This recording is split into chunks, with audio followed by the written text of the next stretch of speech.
Welcome to the Living Ageless and Bold podcast. Each episode, I bring you amazing women who inspire, educate, and share their experiences and journeys along the way.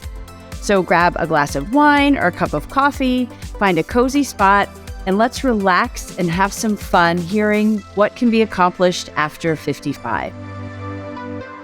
Hi, everybody. Welcome to this week's episode of Living Ageless and Bold. What happens when a woman who spent decades leading billion-dollar decisions suddenly steps into a blank slate and chooses joy as her next chapter? Today's guest is someone who knows reinvention from the inside out. Lisa Haynes is an author. She's a retired CFO and the self-declared, I love this, Chief Reinvention Wing Woman, helping women credit joyful, purpose-filled next chapters using her KILLIN IT approach, which we're going to learn all about. Now she's helping other women navigate that same in-between space with honesty, humor, and a whole lot of wisdom. So Lisa, welcome to Living Ageless and Bold. Thank you, Christina. It is wonderful to be here. I'm really excited about this. This one really taps into my central core, this topic, your podcast. It really hones right in on where I am. Yeah. Well, before we go into what you're doing now, you have had quite a tremendous career.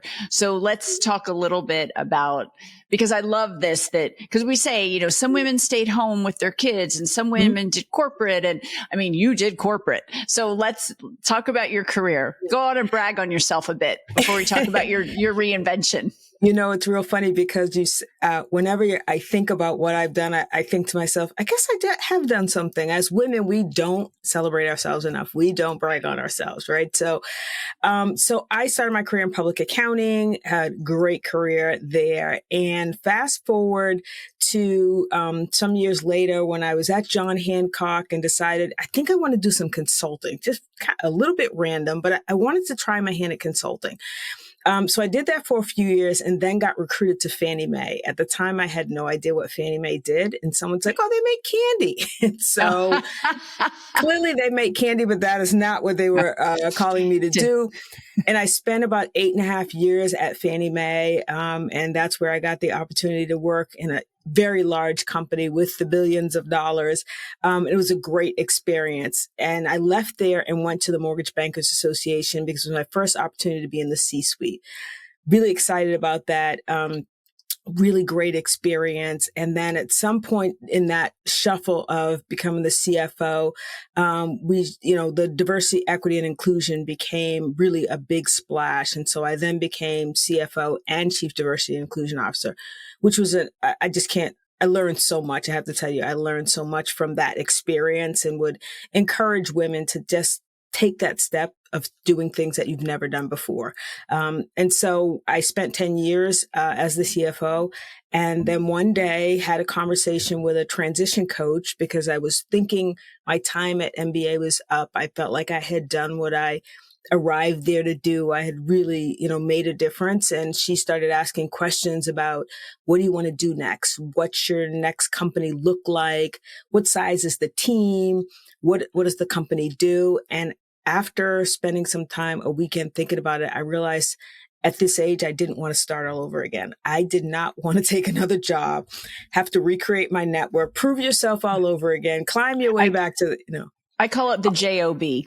Yes. At this stage in our life, do you really want a JOB or do you want to do something for you? And I realized it's not like I didn't want to do anything, but I didn't want to start all over again in a JOB, as you said. And so I stepped out into retirement, had a little bit of an idea of what I wanted to do. I knew I wanted to travel. I'm like, I want to spend some time with my grandkids. I'm going to do all these good things. And it was about, partial way in, maybe 3 or 4 weeks in, that I realized I didn't really have a plan for 20 to 30 years of my life, right? So you get out of college and you kind of have a plan to some degree. I'm going to get a job. I know where I want to go.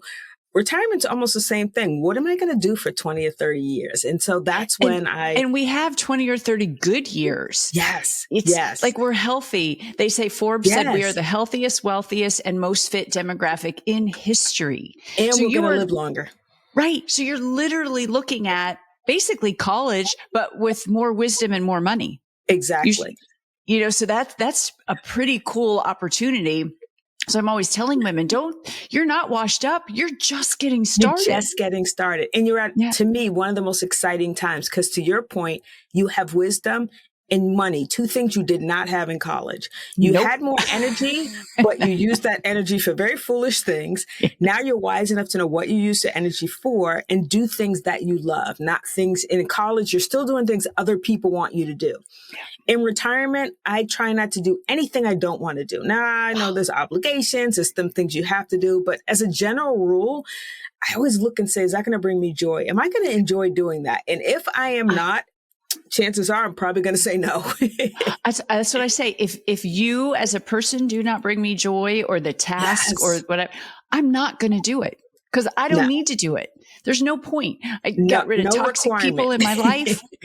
Nope. I want to be happy. And that you can't be happy 100% of the time, but I sure as heck try to do things that only bring me joy as often as possible. Absolutely. And at all costs, protect my peace. And so when things come into life that are peace disruptors, I'm the first to say to myself, is that what's disrupting my peace? Okay, I need to fix that. Even sometimes something going on in someone else's life may be disrupting my peace. I'm like, let me help you fix that because that's disrupting my peace. That usually relates to my children or I was going to say your kids, I'm sure. Let me help with that because or my grandkids. Let me just help you with that because it's disrupting I'm thinking about it too much. It's disrupting my peace. So I'm going to do it. Small example. I told my granddaughter I would buy her new luggage for her birthday because she turned 10 and she didn't want the Barbie luggage anymore, the Disney luggage anymore. She needed big girl luggage, but her taste is, she definitely has Mercedes-Benz taste. And so, I have this 10-year-old who wants white suitcases. And I'm like, I'm not buying you white suitcases. Right. But now I'm on the search for beigeish color suitcases. And while it's her gift, it's now disrupting my peace because I can't find these suitcases and I want to get that off my chest and find them. So I search until I find them just so I can get them away, clear it off I don't want to have to think about these suitcases anymore. But it's even little things that can that the fact that every time I saw her, she would say, did you find my suitcases? I said, okay, this is now disrupting my peace that I haven't found her suitcases. So I'm going to look hard. Oh, that's so funny. But you're absolutely right. At this stage in our lives, there's no point. There's no point. Absolutely. And you don't have a JOB and you don't have a BOSS. It's all about you. Yes, absolutely. So when you met with your transition coach and you said, I don't think I'm going to go back into corporate, what were your next steps? Because I think you can really inspire women who are watching and listening who are there. Like, all I know how to do is be a CFO. I've been a CFO forever. I've managed people. And now here I am. Now what? So what's interesting is I kind of had some ideas that there's something else I'm supposed to be doing. And I kept, even to the transition coach, I kept saying, I have one more good push in me. There's something else I'm supposed to be doing. I knew that it wasn't at the MBA, but I didn't quite know. I knew it. I had no idea it was this, but I knew there was something else that I knew I wanted to do executive coaching. And so that was the first thing I did. I said, I'm just going to go get my certification and do some executive coaching because I've always found that that's something I like. So the first thing I did was really figure out, what do you like to do? What are the things about your job that you're leaving that you enjoy that you might consider into the future, right? So most of us will say, my biggest joy wasn't writing performance evaluations. That's probably not. It wasn't? Maybe somebody else's, but I got to tell you, it was the bane of my existence and lots of other people. And I think most people would say they would prefer not to write them. Even when they're good, they're just work. And so I said, what are the things about my job I enjoyed? And one of them was always coaching my team. Always trying to help people to be better. And I said, I can do that without working. I think I want to be a coach. And so I started to I started to take courses to get my certification. And it was in the midst of that I discovered this other coaching called retirement coaching. And so I started looking into that. And that was a certification to become a professional retirement coach. Well, that wasn't about the financial side. It was about the non-financial side. And I thought, nobody ever told me that this was a thing we needed to pay attention to. When I retired, I was fully prepared on the financial side. I went to my financial planner. Can I retire? He said, yes, you're ready to go. You can retire. You decide. So on the financial side, we do a great job. On the other side, on the non-financial side, there's things like identity, your purpose, Your schedule now changes, your network changes, but nobody prepares us for all of that. And so I started to take these courses, which were fascinating to me, that there is a population, and the research says that there are 14.8 million baby boomers expected to retire in the next 5 years, right? Something else I read said something like 12,000 boomers a day are retiring, which is just insane. And I thought, then there's this whole population of people who are walking out of jobs and saying, that's all I know how to be. That's a huge part of my identity. What am I going to do for the next 20 to 30 years? And we all know that once you get into a space where you're not quite figuring things out, depression easily comes and hits, right? And so that's one of the ways that you fight against that downside. They call it the dark side of retirement, is really to start thinking about, what do you want to do? What excites you? And so that's where I figured it out for myself by a little bit of a fluke. I was on a stage for MBA after I retired, and the moderator said, so tell us about you. You've decided to retire. You're not that old, how things going? And I said, I think I was born to retire. And she said, really? And I said, yeah, because it's only been 3 weeks and I am killing it. So that got a laugh. I took it away and I thought, killing it.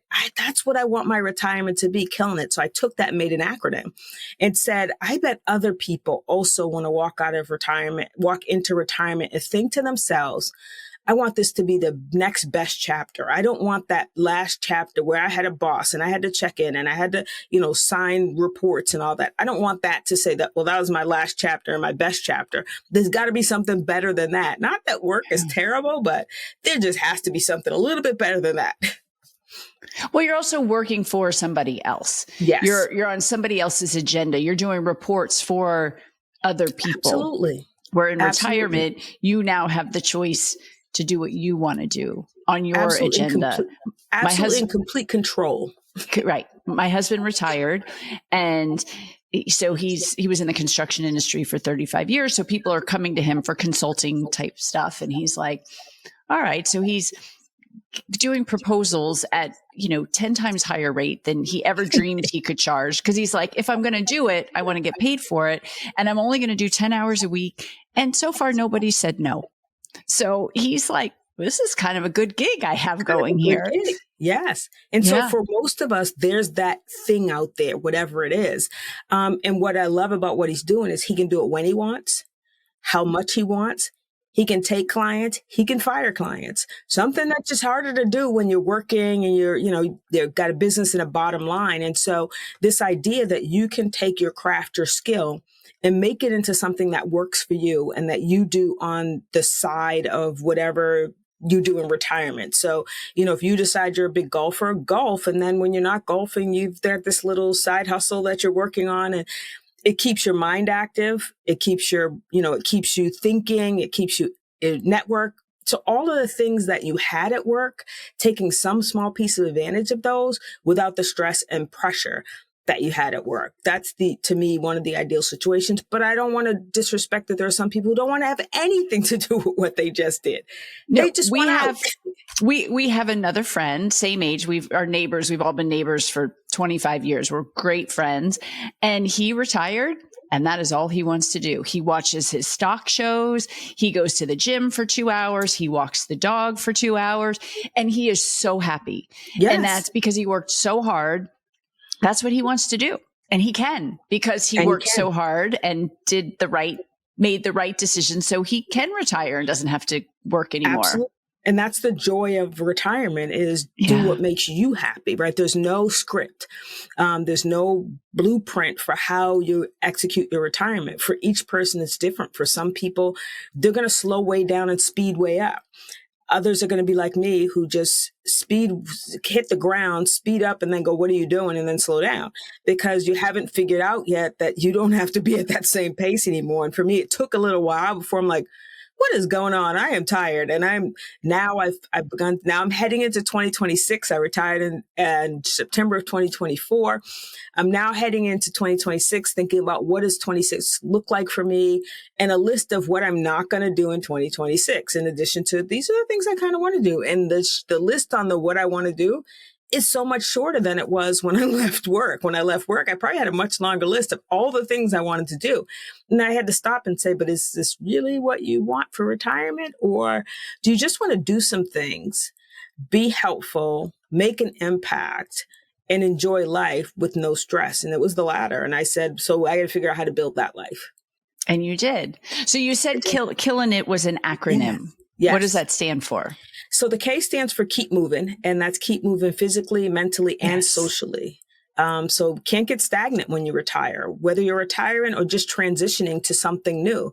You have to keep moving. And the physical piece is super important for people who are in retirement, because if you don't, your body is it's fighting against you at this age, right? So we're ageless, but our bodies don't agree.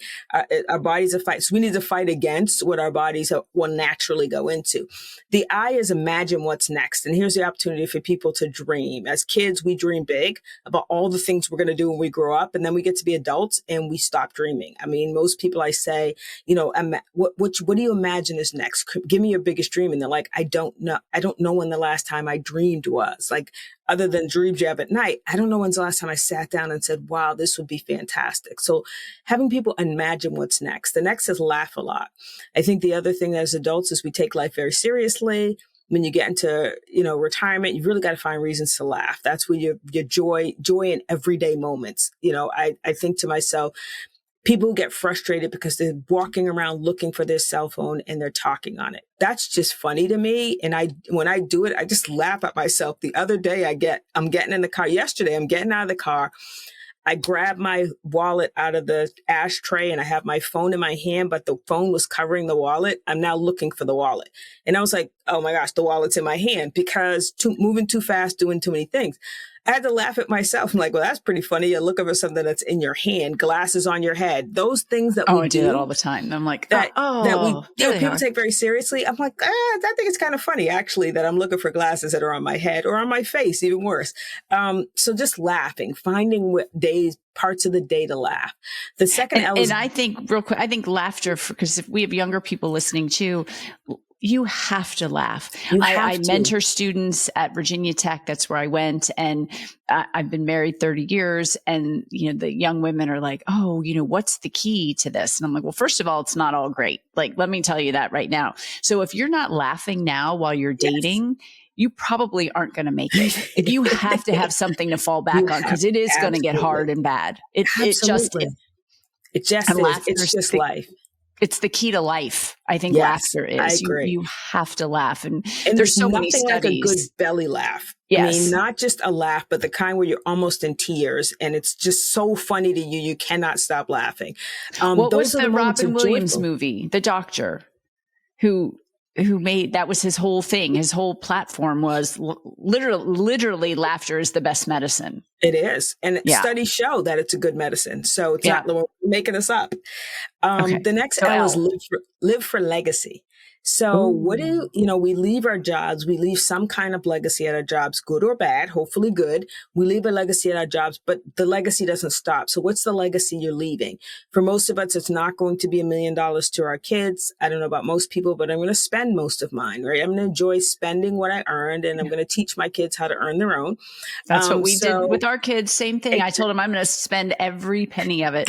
So don't count on anything. I will leave you enough to bury me is what I tell them. Exactly. I love it. Just what is your legacy going to be, right? You can still make an impact. You can we talked about wisdom.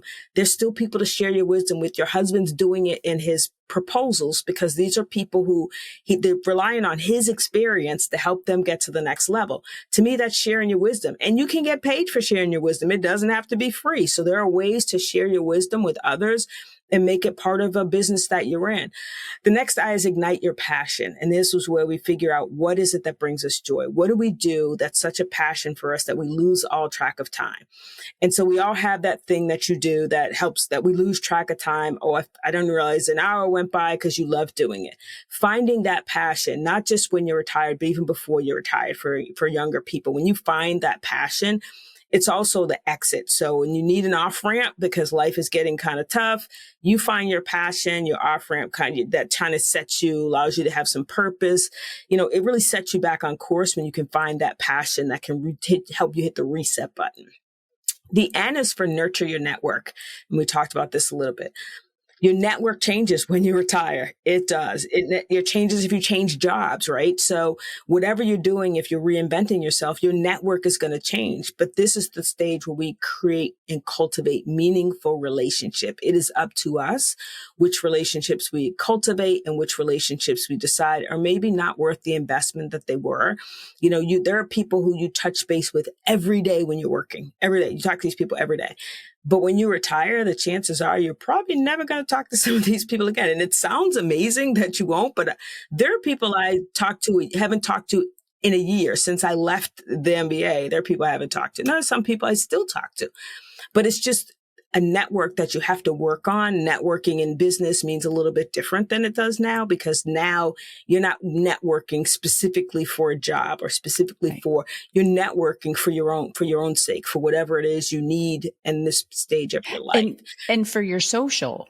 So yes. For 10 years, I owned this fabulous retail store with my best girlfriend, and it was an old historic house, and we were in the middle of nowhere. So it was the only thing. And we had women constantly in and out, in and out, in and out. And we knew everybody in town.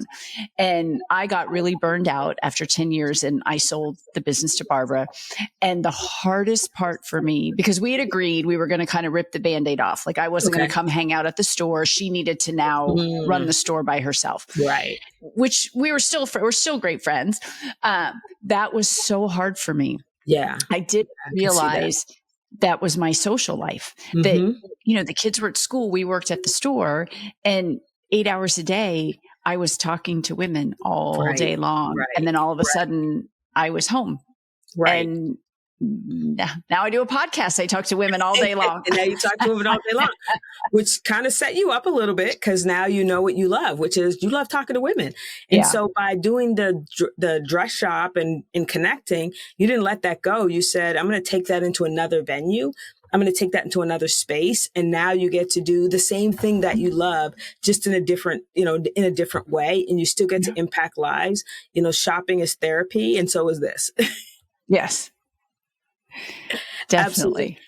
The last I is invest in others. So this is about sharing your knowledge and giving back, and making sure that you are not just, your legacy is how you leave people at the end. You're investing in others is what you're doing today. So what are you doing today to invest in others with all that you've been given? Most of us, particularly in our professional relationships, we've just been given so much. We've been blessed to have so much, and we have something to give back. So whether you're volunteering or, deciding to be a mentor, and, people say, where can I be a mentor? Almost every alma mater has mentoring. You can sign up for mentoring in your alma mater's website, because there are young people always looking for business mentors, always looking for people who've been through some things, those kind of mentors. And maybe it's just marriage.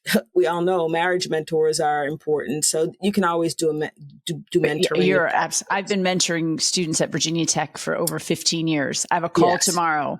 A gal reached out. I said, absolutely, have a call with you. And they want the wisdom. They're struggling through, how do I get to here? And particularly in the time with this job market, it's so tough. It's so hard. Helping them with things like resume review, right? That's giving back. And so, I have a resume sitting in my inbox that I need to review, because they know that we've looked at resumes, and we can tell you, yes, I would look further at this resume, or no, I'd put this in the circular file, and here are the things that you need to change about this. So however you can give back, investing in others is key. And the T is really the part that I love, because it's really tell yourself you're killing it. It's the encouragement. It's pat yourself on the back. I'm doing a great job. And we don't do that enough. If we don't pat ourselves on the back, we are our biggest critics. If anybody's going to criticize anything, it is us, about ourselves. And so sometimes we need to give ourselves grace and pat ourselves on the back to say, yeah, I'm doing a great job. I am navigating this transition fantastically. And even the days that you don't necessarily feel like you're knocking the ball out of the park, there's something you can celebrate about yourself. And so T is really the celebration for you. I love it. I love it. Have you written the book yet? I have. Okay. So behind me, you see Retired and Yeah. Killing It. And so the book is Retired and Killing It, available on Amazon. And Great. yes, I've written the book. I've been doing some workshops with people. People are excited about the idea of getting excited about retirement. And so for some people, it's a very scary thought. What will I do? But when you challenge people and help them to think about what they could do, they get really excited and start. I've talked to a couple of people who weren't retired, and they're like, I think I'm ready to go now, but I still have a couple of years left. And I'm like, well, the good thing is you can now start planning for what you want retirement to look like in 2 years. Let me tell you, when my husband decided he was going to sell the company, and it was a 2-year process, it was more me, because I had worked at home for so long, and I have my routines, and he'd been going into the office even during COVID because they were essential personnel, construction. Okay. And I was like, we have to figure this out. Because it was a snow day and his office was closed, and he shoveled, and then he sat on the couch next to me and I had my laptop, and I'm like, just because you have the day off doesn't mean I have the day off. Like, I don't work here. I work virtually. And I'm like, we have to figure this out, because this is going to be difficult if we don't figure this out. So that's important too, is for couples who are together to figure that out, because that's, again, whether you worked or you stayed home, whatever that was, that's a big transition. It is. When you're there, because you've never been, when you first got married, you both had jobs. So you both left, or one, you did stuff. So it's at least one person left the house typically. Yes.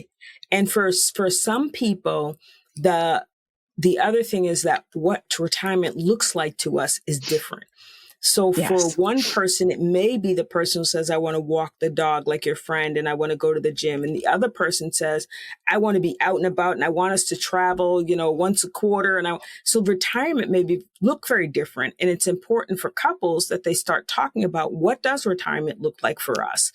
And because if we're too far apart, it'll almost be like, for some people, when they have empty nest syndrome, we don't really know each other. So we're not really connected. So that's really important. You make a good point about married couples really talking about, what will retirement look like for us? What are the things that we might want to do, you might want to do? Are we moving? Are we staying where we are? Is this our retirement home? All of those questions come up when you both start thinking about retirement together. Yeah. It is. And like my husband said, he loves to play golf. He's like, I can't play golf every day. Like I can't do it. And I said to him too, I said, you're going to start consulting. He's like, no, I won't. No, I won't. I think it lasted a week. And there he was. But knowing that you do have, like, for him, somebody who had been in corporate, I mean, it was his corporate, but for 35 years, he graduated from college, got the job, worked his way up the company, and then bought the company, and then sold the company. So it's a pretty cool story, but that's all he knew. Yes. And so he wasn't sure either of, what am I going to do? What does this look like? And so it's great that you have this book, and that you have, I'm assuming you do coaching and kind of walk people through this process, that retirement coaching. I might want to look into that. That's really interesting, because it is a big transition. And exactly like you said, I have different friends doing different things. Some want to travel, some don't want to travel. Right. Some you have, one wants to travel, one doesn't. I interviewed someone on the podcast about solo travel. It's a big thing, especially for women. It is. Because sometimes the men don't want to travel anymore. Right. Right. And so it's funny, because I've met people recently who have done, solo travel, and met a woman, and she's literally been on different parts of the world. Yeah. I think she said she only has one more continent that she hasn't been on. And all of them have been solo trips, because her husband doesn't like the travel. He doesn't like the long flights. And to me, it's just fascinating that she's able to just go by herself and have a great time, regardless of everything else, all the things that are going on. And so you're right. It's, what does it look like for us? And just being open. I love that your husband was open to, I don't want to golf every day, but let me see what's out there. Or let me try this consulting thing. Because the other thing about retirement is you can try something, decide you don't like it, and stop doing it. Yes. That's what's fantastic. Yay. Unlike work, that's so good. Work, you can't just start, working someplace and when you're in the working world and say, what, it's not going to do this today, right? You're committed. But when you're retired, you can try something. I'm going to try this consulting and then decide, I don't think I'm going to really like this. I don't want to do this. And you don't miss corporate at all. I don't miss corporate at all. It's so funny because after like maybe the first couple of weeks you get through a little bit of the, this is great, I'm retired. And of course, as soon as you retire, for most of us, you start getting all the calls about all the jobs that are out there, right? When I was thinking about moving, I didn't get a call. But as soon as I retired, I must have gotten 3 to 4 postings the month after I retired, 3 or 4 postings about CFO roles. And I would always read through the CFO role and I would read it and I'm like, that would have been a good job. And I would typically respond to the person, that would have been a good job for me a year ago. But when I look at the responsibilities associated with that, I realize I do not want to do that. Yes, right. I don't want to do that again. It was great when I was doing it. And had I rolled into that job from the job I was in, it probably would have been a good step up for me, larger company, whatever. But now that I've kind of sunsetted out, I'm like, I don't, and I still get postings all the time. And I'm like, let me pass that on to people in my network because I really never want to have a job, a job again, as you put it. Yeah, a job. All right, Lisa, as we wrap up, give everyone watching and listening who's at this stage of their life one piece of advice. What's the first thing they should do if they're trying to figure it out? The first thing they should do is decide what the reason they're retiring. What's your why? That's the first thing you have to figure out. Why am I retiring? Are you in a, reduction in force and that's kind of forcing you to look at this? So understanding why you're retiring, you're just sick of working. There are so many reasons that people retire. Maybe you're you're at the age where you've reached the mandatory retirement age. Understanding why you're retiring will help you with walking into retirement. I'm retiring because I want to, and I think it's time is very different from somebody who says I'm at mandatory retirement age and they're requiring me to retire. Because if you're just at mandatory retirement age, but you really don't want to retire, you've got to think about whether you actually want another job. Because retirement really isn't about another job. And it's really important when you get into retirement that if you don't start thinking about my why and my what's next, you'll go back to work because you're bored, not because you want to. And there is a large population. I think it's something like 20% of retirees are now starting to go back to work because they're bored, not because of money. And that shouldn't be. I would love for people never to go back to work because they're bored. Right. Go back for financial reasons, go back because, that's this really great job that you've always wanted to do, but not because you're bored, because that means that there's something missing. The disconnect is missing of how you can make this next act just as exciting as the one you left. And tell everyone where they can learn about your program, your book, you're killing it. You can find me on, Instagram, Facebook at Retired and Killing It. My website is retiredandkillinit.com. My email address is Lisa at retiredandkillinit.com. And hopefully if you Google Retired and Killing It, no G, it will come up with me. You can find my book on Amazon, or Barnes and Nobles, either one. And so feel free to reach out, connect, questions, just to connect. You can find me on LinkedIn under my name. And so I'm happy to connect with anyone and talk more about this. I love talking about this topic. Yeah, it's such a great topic. And thank you. You just gave such a wealth of information. So everybody watching and listening, we know a lot of people at this stage in our lives. So share this episode, share Lisa with them. She gave some great information in here, and check out her website and her book. And thank you so much, Lisa, for joining me. Thank you, Christina, for having me.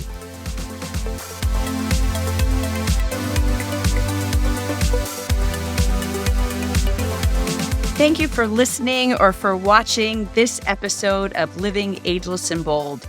If you haven't already, please make sure you hit subscribe. And if you like the episode, I hope that you will give us a great review.